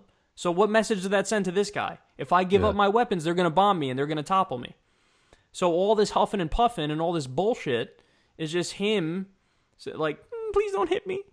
And that we're the real threat. What, are we really fucking worried that they're going to attack fucking Tallahassee or some shit? They're not going to attack us. They're only if he feels like he's in a corner, then he would attack. And the only place he'd be able to reach is... He'd probably fucking attack South Korea before anything. He'd probably attack Seoul, South Korea. So Trump is putting lives in South Korea at risk by doing his bullshit. Or in Guam, like we were talking about how that's a U.S. territory and that's close enough where he could reach him. He can't fucking...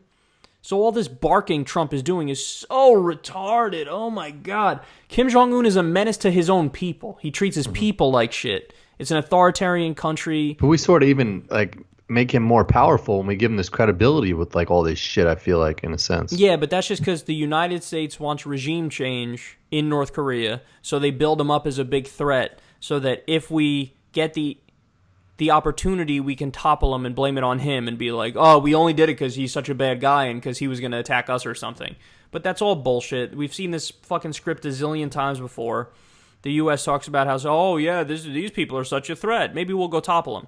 It's never because they're actually a threat. It's because they don't buy into our fucking global powerhouse empire. We should just fucking worry about our own shit here. Let everybody else fuck themselves up in other countries. Did you see what happened with Venezuela? No. Trump announced the other day, he's like, maybe we do a military action in Venezuela. Fucking what? Venezuela? What the fuck are you talking about? Because there's some, unrest there. The government is, cracking down, and you got right-wing protesters in the street, and you have Maduro, who's the leader, and people are, there's like unrest there. And he's like, we don't like the government, and maybe we go in there, maybe we do a military intervention. Maybe tremendous, believe me. Is that where Pence did something like every person here should be blah, blah, blah, and you're like, that doesn't apply here? Like, I went to go meet Venezuelans in Colombia, and all they want is freedom. We should give them freedom. jackass, what about fucking Saudi Arabia, where you're best friends with them and you give them money and weapons and they oppress their own people? Women are second-class citizens. They behead people in the public square. Like, what are you We're our talking own fucking about? country where black people don't have the same fucking rights. Yeah. We're so worried we got to give them freedom. How about the fucking babies who are being poisoned in Flint, Michigan because your asses can't get the water clean? Like, it's so fucking out of whack. Okay, let me talk a little bit about my knee because I hurt it, and it was terrible. Oh, my foot's fucked up, by the way, too. How'd you hurt your foot? I think running. I think I ran wrong. And I told someone I was going to YouTube how to run, and they sort of, like, smirked. And I was like, no, I don't know how the fuck to run. I never, like, was taught that. Were you wearing running shoes or no? I was wearing my CrossFit shoes, and they're sort of, like, flat. And I looked up what it is. There's, like, something right above my arch that's, like, some vein that is, like, pretty important. There's so many different shit going on in your foot. There's a lot of bones, I think. Yeah, and there's one part that, like, affects your arch and standing posture, something. And that shit fucking hurts, dude. And okay, so you hurt yourself. Well, you hurt yourself at the same time as me, because... What's up with your knee? So I get an order of this healthy green juice, this V8 juice, that I get sent to my house, and it tastes like fucking donkey nuts, but I drink it because it's really good for me. Like, it's got every fucking vitamin and healthy thing in there, and I don't need to worry about actually eating greens when I have that, because you just do it once a day in the morning or something? I do it like 2 or 3 times a day. I go nuts with it. Damn. It tastes terrible, but I'm like, fuck it, get it down, let's fucking do this. So I got the delivery, I went outside, picked it up, turned around to walk in, and just fucking whap, hit my shit right on the door frame, square on. And as I'm still holding this fucking heavy ass box with 3 of those fucking packages in there, so I'm like limping. I'm like, ha ha ha ha. I go put it down, and I'm like sitting there. I'm like, oh, this hurts so much, and like I hit it so hard that like that night I couldn't walk. Like could apply no pressure to that leg. I had to use a ice pack. Yeah, you iced it. Put it on there. I used to have a heating pad. I can't find the heating pad.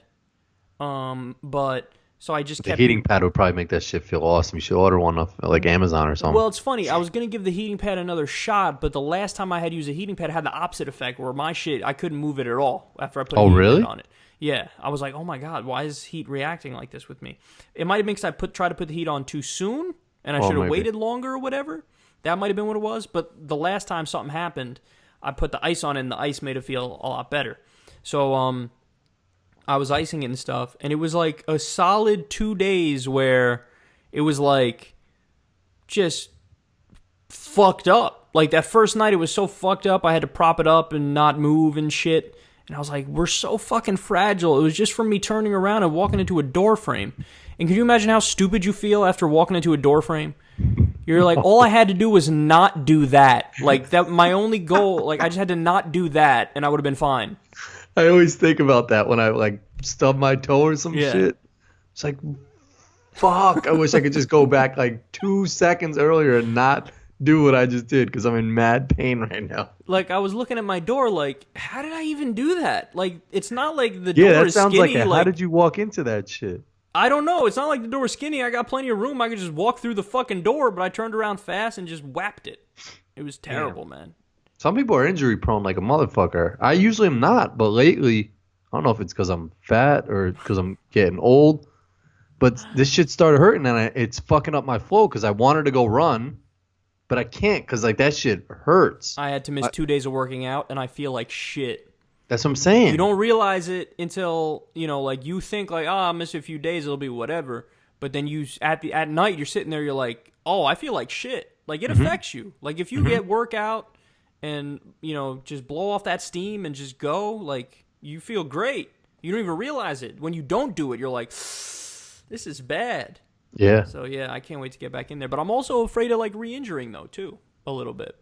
Yeah, but you can't have that mindset. They say, like, people, in the NBA and NFL, they tear their ACLs and all that shit. Yeah, they have real injuries. I just fucking bruised my kneecap. Yeah, but I guess they're fucking working out all the time that they probably wouldn't get injured again, where us, we do that shit like on and off. No, we would get when injured. I'm on my shit, I'm on my shit, and I'll keep doing it. I called my mom, though, when I got it done, when I hit it. I was like, Mom, come help me, man. Yeah. And she's a physical therapist, so she looked at it and she was like, she was bending it and she's, feeling both kneecaps and she's like, you're fine, man. I was like, ma'am, no, I'm not. Physical therapists used to be so weird when I never went. I did a couple times in my gym, but they put your leg all the way up, like, towards your fucking head and stretch your whole shit out. She didn't do that with me because she had seen enough from me in the first, like, minute and a half where she was like, you're fine. Because I got up, I was like, here's what I could do. I lifted it, I put it down, and I was describing to her when I started feeling the pain. She saw me, like, later the next day. So, and it had already gotten, like, 50% better by that point. And it's still hurting? Right now, it's 95% better. Oh, okay, so you're good. You're going to work out tomorrow? Yeah. I think I'm going to get a little gym membership because I can't run, and I'd rather use, like, my boy said, like, a bike would be good. I'm not going to go out and buy I'm not a bike fan. I'm a treadmill guy. I'm not a bike guy. And I'll tell you why. For bikes, you feel like you're getting more of a leg workout than a cardio workout. And if you're looking for a cardio workout, you're going to want a treadmill over a bike. Yeah, that's true. Get your heart rate. I get the cardio. I get it exactly. I get my cardio 100% from treadmill. Bike, I never felt like I got a cardio workout. 100% felt like I got a leg workout. Yeah. And I do other things for legs. I don't want to do that shit. Yeah. When I play golf, it's funny. When I play golf, I feel like Trump when I do this. I use a cart when I play. And sometimes I play with people who don't, like, they're older dudes and they don't use a cart.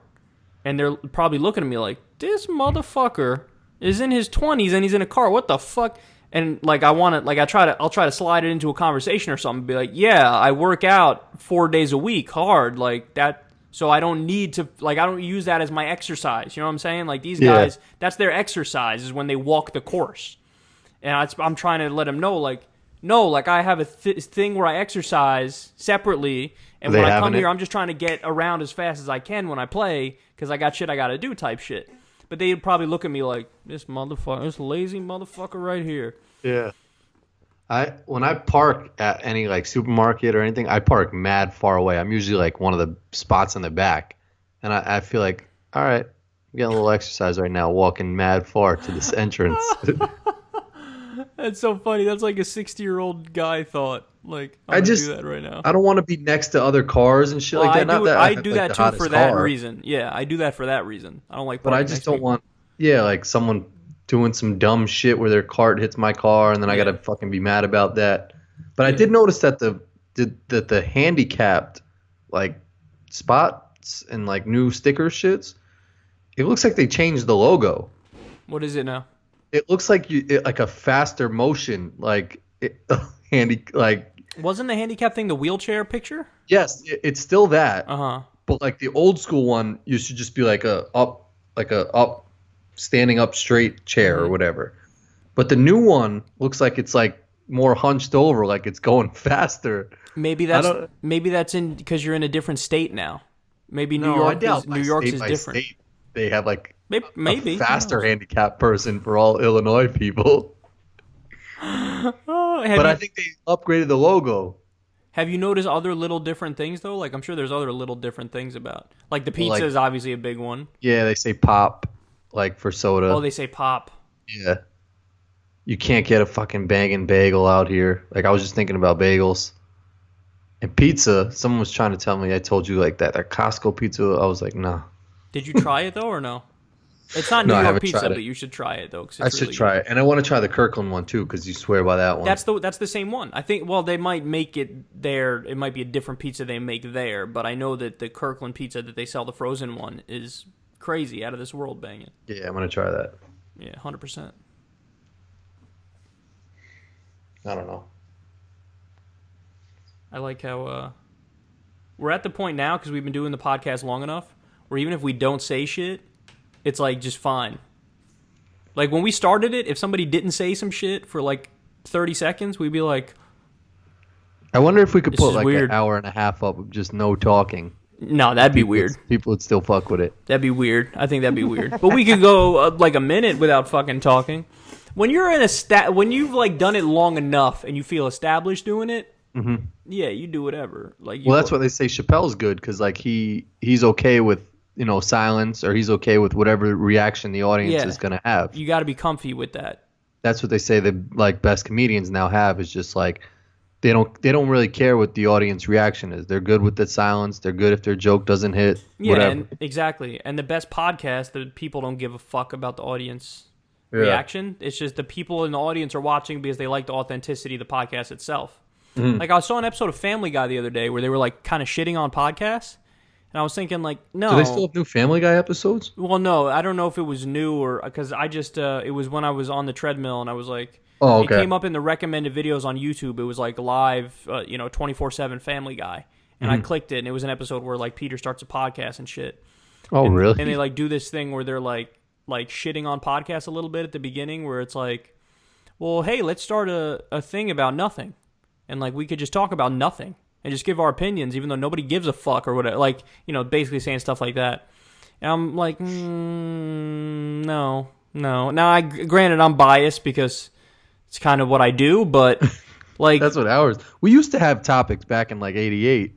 Not any different than what we did now. I would always just put like a few bullet points in my notes on my phone and just talk about that shit. But like people who are from old media...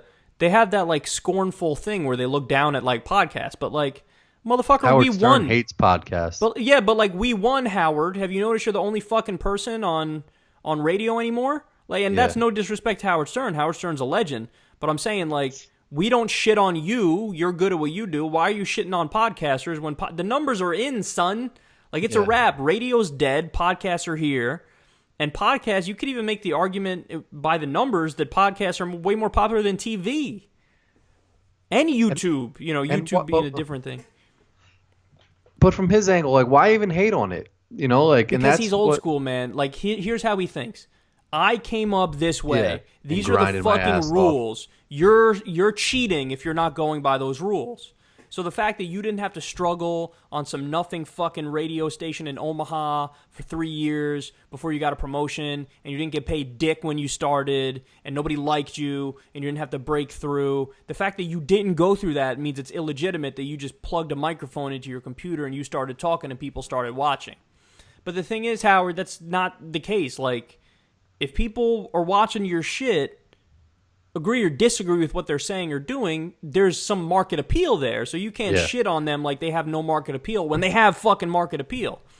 It's just that he had to come up the hard way, and he had to fight battles with like the FCC and shit. So in many ways, he's kind of like a First Amendment hero to an extent. I mean, that sounds like I'm overstating it, but not really. Like when you look at the history of Howard Stern, he had to fight to get away with stuff. And that's like, that's good. Like that makes him kind of a hero in my eyes that he can fought for free expression in this way. But like then you turn around and shit on people who made it through a different medium. It's like, nah, man, that's the evolution of this talk game. You know what I mean? It's like with golfers back in the day when Jack Nicklaus played. They had used fucking tiny wooden golf clubs. The heads were wooden and tiny. Yeah. And then now you look at them, you got these giant fucking metal heads. Or basketball players had to play in fucking sneakers that had like no padding, nothing. They're playing in like fucking wooden clogs. Exactly, and there was no 3-point line back in the day, and the short shorts made your dick feel all jammed up, and you couldn't run because your dick was all jammed up. Although those are coming back. Oh my God, no! Don't they tell are. me that. Players are wearing dumb short basketball. That's terrible. I don't want to see that. But like. So that's just the evolution of the thing, man. It's just, it happens. You could say, oh, the new guys are cheating because Rory McIlroy and Dustin Johnson hit it 350 yards and Jack Nicklaus only hit it 260 when he hit it far. But no, that's just the evolution of the shit. You can't, like, hate on it. You know what I mean? So you show love for all YouTube guys? Like, what if there was some YouTube political person putting up videos? Oh, I disagree with people who, like, there are right-wing YouTubers who I think they're wrong about stuff. But that doesn't mean that they're not popular. Like there's some. No, not disagreeing with them, but hating on someone like if they were coming up like killing the game or something like that. You would respect someone's hustle, more or less. Well, it depends. So if they're going about getting it the right a lot way, of eyeballs, being fucked up, then I'm gonna be like, oh, that person's fucked up. Like, why are they gaining all these eyeballs? But point is, I can never say like, oh, they're not good at what they do, and that they don't have market appeal. Platform. Like they have market appeal. If you look at what Howard has said about podcasts, I mean, he in every way he basically said like they're they don't even have people listening to them, kind of.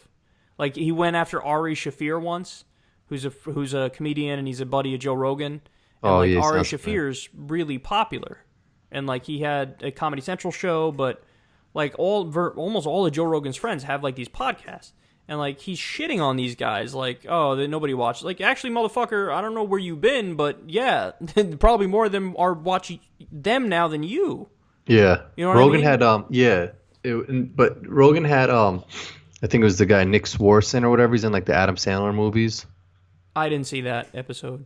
Oh, well, he was talking to him, and he was like, I pitched a TV idea to Comedy Central or something like that, and they said yes, and then they shot it down, and then Rogan was just like, why don't you just do it on your own? Like, what the... And it made me think, like, the show must have not been that funny if this dude doesn't have the balls to just do this shit on his own. Well, no, in his defense, it's a pain in the ass to do a lot of shit on your own.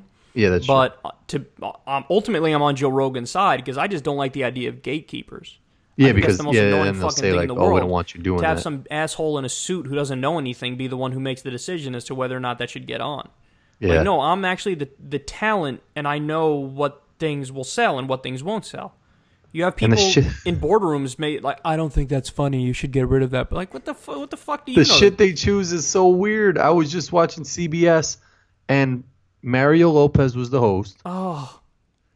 And it was Candy Crush, like the fucking like Candy Crush, like the app was like the whole concept of the show, and they fucking had to swipe and crush candy. I hated it at Mario Lopez. I hated it at Mario Lopez. And I was just like, yo, these fucking TV producers are just so old school where they're just like, yeah, Mario Lopez, yep, he'll be our host. Yeah. Like even the Jamie Foxx Shazam show. I don't even know what that is. You know Shazam, the app? It sounds like you just made it up.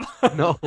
Jamie Foxx and Shazam. Like, what the fuck are you saying, Shazam? Jamie Foxx is coming out with Kazam too. No, remember Kazam with Shaq? I do, yeah. Where he's the genie? I do. That was funny. That movie. Was fucking made fun of that forever. Yeah. I was watching Rookie of the Year. You remember Rookie of the Year? Dude breaks his arm and then like Angels pitches. in the Outfield though. Yeah, Angels in the Outfield classic. Remember that? I don't remember Rookie of the Year though. You don't remember Rookie of the Year? The kid breaks his arm and he's like throwing fucking liners. No, I don't think I don't know. I guess I was. Were you not into like? No, I watched a good number of like kid sports movies. Oh. But my favorite was probably Cop and a Half. You ever see Cop and a Half? It was like Burt Reynolds and some little black kid. Yes. And the little black kid was a cop and he had his gun and I was like, Mom, buy me a fake gun. Yeah, that movie was the shit. Yeah, I love that movie. And there was Kindergarten Cop. Remember that? Kindergarten Cop. Yup. That was great. And I had to watch fucking Parent Trap. It's like a girly one. My sister made me watch that too. Yeah. With the Olsen twins, right? No, with Lindsay Lohan. Lindsay Lohan. I had a crush on them when I was a little boy. With the Olsen twins or Lindsay Lohan? I thought Lindsay Lohan actually was a twin, and I was like, oh, Lindsay Lohan's so hot. And then I got older and realized, oh wait, she's not a twin and she's not hot. And she's a drug addict. Yeah. There was a lot of fucking shit. Muppet Babies I used to watch when I was like a kid. Muppet Babies. You did or didn't? Didn't. Oh, I'll still watch Arthur to this day. I'll fucking say that shit loud and proud. I love that shit on PBS. Fraggle Rock I watch. Ever watch Fraggle Rock? Nope. You didn't watch Fraggle Rock? It's never heard of that shit. There was a train shit that I might have watched a couple episodes of, but I don't really fuck with it. Like Thomas the Train? Yeah. I don't think I ever really watched that. Mr. Rogers, I sort of got down with a little bit. I used to watch my time a little bit. That dude's a little creepy. I used to watch Cartoon Network like all day. I didn't fuck with Cartoon Network. I was a Nickelodeon dude. I watched Nickelodeon too, but I watched Cartoon. I think when I was younger, it was Cartoon Network. Then as I got a little older, it was Nickelodeon. I didn't. Yeah, Cartoon Network wasn't my shit because their colors weren't as bright as Nickelodeon. That's true. That's why I hated them. I think that's why I probably ended up watching Nickelodeon later on. But Cartoon Network always had like faded colors and the shit was sort of dull. It was like drawn with a crayon. Yeah, I remember watching Captain Planet though on Cartoon Network. That was my shit. I remember watching Birdman when Birdman was like a fucking superhero. Was that like Lil Wayne's dad had his own TV show? He's like, "Hey, shawty, I'ma say today, First I'ma smoke this blunt though. Oh man, I think Master P's like went to jail or had to do something because he owed Master mad P? child support.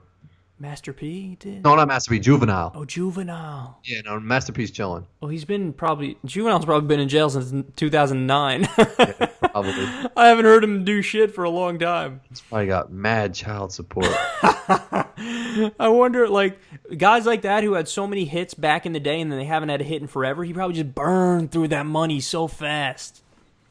Especially in, like, that time, like, the fucking late 90s, early 2000s.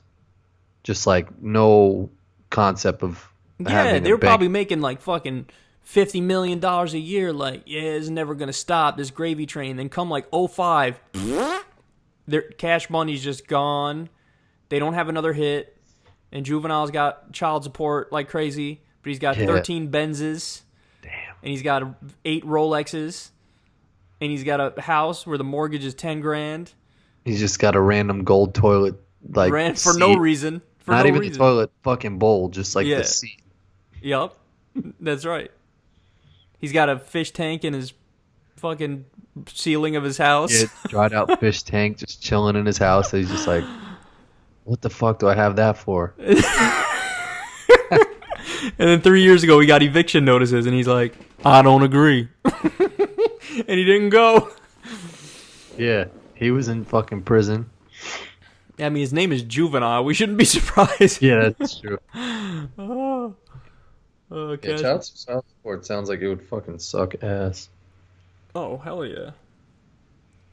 People got to be smart, man, about, you were smart. You got married, at a normal time, but you were sure when you did it. A lot of people dive into the deep end right up front. And I feel like a lot more people aren't getting married now. Yeah, no, our generation holds off big time. Right? Big time, our generation does. But I think they're right. I think that's smart. Like, Yeah. Back in the day, people got married at like fucking 20. Yeah. And then they were like, at 31, they're like, I hate everything. Mm-hmm. Like, you wait, find somebody you're more sure about. You've grown. Well, especially with like dating apps and shit now, it's like probably harder to trust someone that you meet on a fucking dating app, because it's like this person's on the dating app because they're trying to get their dick sucked multiple times. Not just once, like you're not trying to find a soulmate. The whole thing is like, what are you going to do? You're going to date somebody on a dating app and what? You don't know that they already dated fucking 6 other people in the last month? That's what I'm saying. Like if you're on Tinder, you're not finding the love of your fucking life. There was a funny like screen grab. I think I don't know if the girl reached out to the guy first or the guy reached out to the girl first. Oh, he might have reached out to the girl and was just like, hey, I'm really only here because I'm just trying to like whatever, like get down with this. She wrote back, oh, that's unfortunate. I'm looking for guys that, are romantic with this, and this. It sounded like a scripted thing. And then you look at the guy's bio and it was that exact thing that she had written. And he was like, nah, I'm not interested in that. like she wrote whatever was in his bio in the message. And he was just like, nah, sorry, not looking for that or something like that. And it was just like, this explains online dating or something like that. That's super accurate. That's super accurate. Yeah. Would you rather date somebody or marry somebody? This is hypothetical, obviously, with different religious beliefs or political beliefs? Would I prefer someone with different religious? If the person either had to have different religious beliefs or political beliefs, which one would you pick? Religious. I feel like political would be too obnoxious. Me too. I don't know how that one guy does it. Carville? Oh yeah, James Carville with his wife, who's like his wife super right wing. Yeah, he is the guy that got Clinton elected, and he's like a corporate Democrat, but he's on social issues he's liberal, and on some economic issues he's liberal, and his wife is just crazy right wing, Rush Limbaugh, fucking Kool-Aid drinking. It's like, yeah, how do you fucking go? What do you go home and say? I think everything you think about this world is wrong. Fuck off. Like, what the fuck? Yeah. And I'm fine. Like, I'm reasonable enough where, like, as long as we agree on half the shit, it could work. Like, if you agree with me on 50% of shit, if we agree on 50% of shit, then it's fine that we disagree on the other 50% of shit, But to have somebody politically who you 100% disagree with, nah, son. Yeah, but also, so what we spoke about, what was it, last week? It's almost, maybe that is what works well, is that there's that, if you were both meshing on the same shit, like when I see people that agree on everything and they're all this and that, I'm like, something's fucked up there. So if there's disagreement on everything else, like for example, whatever, the girl's into fucking going shopping with her friends and playing fucking tennis and watching romantic movies, and the guy's into playing golf and fucking playing basketball and watching action movies and not going shopping. Like, you could disagree on 100% of other shit, and I think it could work fine.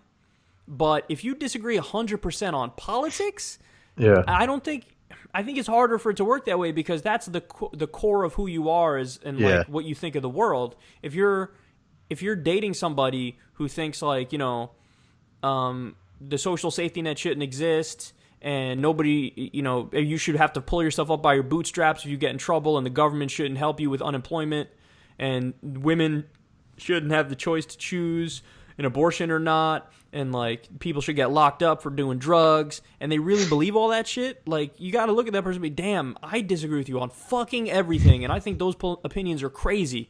You can't like reconcile that, because what the fuck else are they thinking? Like, what the fuck else are they thinking? You're sleeping, I should stab this motherfucker in the neck. I don't know what the fuck they're thinking. Yeah. Like I said, 50% disagreement on shit. If somebody's like a libertarian, and they're like, yeah, I think you're wrong about economics, but I agree with you on drugs and abortion and gay rights and all these social issues. Common ground. Yeah, if we have some common ground, all right. But if we have none politically, something's off. It's just, I don't know how you could not be like, whoa, what's going on here? Like, you really fundamentally don't connect with that person if that's the case. Like, not at all. Yeah, that's true. And on that note, Seltzer sell out here, sparkling water. Are you still going strong with seltzer? Do you drink soda? Never. You've never drank soda? I mean, I did when I was younger, but I don't drink soda. Word? Never drinking soda? Never drank. I think just drank. Never drank soda. Never drunk soda. Drunk. No, drank. Whatever. Definitely not drunk. No, maybe drunk. That's what I'm saying. I don't know why I dismissed Drank, that shit drunk. like that. You ever splunked soda? We just made up a new word. Splunked is a word, actually. No, I just have water and sparkling water and seltzer. That's pretty much it. I'm trying to do more seltzer. Somebody sent me an article that said, like, seltzer sales are skyrocketing. And I was because of you, motherfucker. You sort of got me back on the wagon. I'm saying, though. Somebody tweeted at me, like, I'm only trying... It's tweeted at, I think it was Vintage Seltzer. I'm only trying this because of me. It should have been like, yo... You need to get a cut in some fucking... Yo, not for nothing? Like, you put them back on the map. Like, Vintage was fucking Vintage. They were doing fine. I'm giving myself too much credit here, but no one was it is kind of funny. Vintage. It is kind of funny though that like there was an article that said like Seltzer's doing really well. It's like, well, it's a secular talk boost. No coincidence, son. Yeah. So, all right, let's call it a day, son. All right, guys, we love you, and we'll talk to you soon. And suck us off.